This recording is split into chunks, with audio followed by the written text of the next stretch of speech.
Hello guys! For today's videohan natin itong tulay dito sa Taiwan. Yung ilog nga pala dito guys is sobrang linis niya.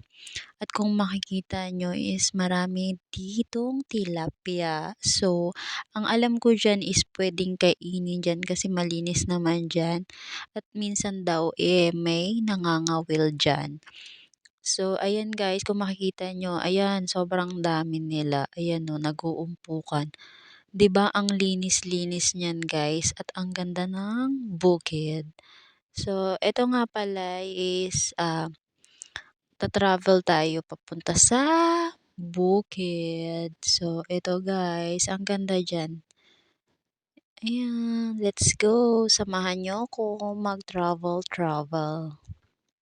May pupuntahan nga pala kami diyan guys na bukid at hindi ko alam ang pangalan. So, eto nga pala yung tulay dito. Dito guys sa Taiwan is dapat malakas ka.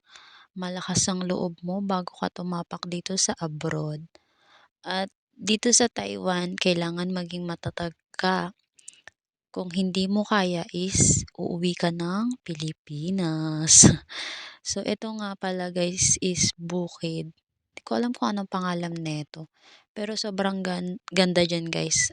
Peaceful siya. At saka ang tahimik-tahimik ng lugar na to as in. Malayo ito sa Taichung City. So, ito puro bukid lang talaga tong nadadaanan namin.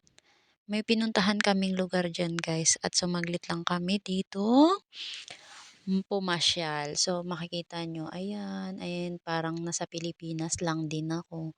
Ang daming puno. So ayan yung may mga saging din. Ayan yung mga farm nila dito guys. So andito na kami kung sa Pilipinas is parang Inlex or SLEX ito. So ang ganda 'di ba? Mapuno siya. Charan! Ang ganda ng tulay. O, 'di ba guys? Nice.